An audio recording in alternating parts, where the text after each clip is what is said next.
Mae'r Gymraeg yn perthyn I bawb ac mae gennym ni gyd gyfrifoldeb I chynorthwyo twf yr iaith. As the regulator of qualifications in Wales, we want to ensure fairness for all learners so they can access qualifications in English and in Cymraeg.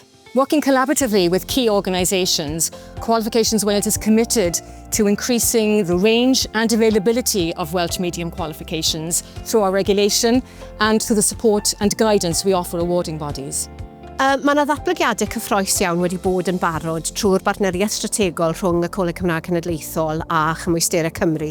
A ni wedi gweld y berthynas yn datblygu a bod ni'n gallu cynorthwyo'n gilydd mwyn sicrhau bod y ddarpariaeth ar gael I ddysgwyr sy'n dilyn prentishiaeth neu dysgu seiliedig ar waith. Mae'n hyfryd gweld bod y bas data yma o aseswyr ar gael a dwi'n gobeithio bydd hwn yn rhywbeth fydd yn tyfu dros y blynyddoedd nesaf. I think a key message to our assessment bodies working here in Wales is around language. I've been coming here for 40 or 50 years now, but I've seen a very significant growth in the number of people that are speaking Welsh. So I think that it's very important in somewhere like this that we provide people with the ability to do qualifications and to be assessed in their language of preference. Cymwysterau Girls yn gweithio'n ddwyieithog yng Nghymru trwy sicrhau bod adnoddau gyda ni trwy gyfrwng Gymraeg. A ni'n hefyd yn sicrhau bod bobl sy'n ateb y ffôns yn siarad Cymraeg a ni na I gefnogi dysgwyr a canolfannau trwy gyfrwng Gymraeg yng Nghymru.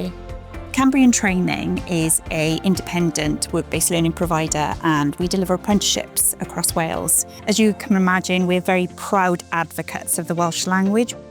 Qualifications Wales provide a lot of support to awarding bodies in their ability to deliver bilingual qualifications. We enjoy working with them to deliver apprenticeships in combination with awarding bodies across Wales.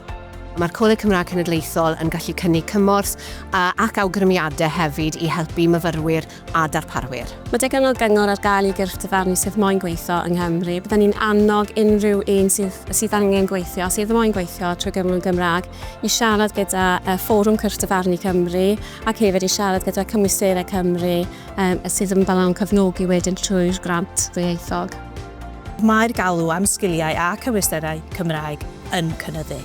Gyda'n gilydd gallwn chwarae rôl I gyflawni nod Llywodraeth Cymru o gyrraedd miliwn o siaradwyr Cymraeg erbyn 2050.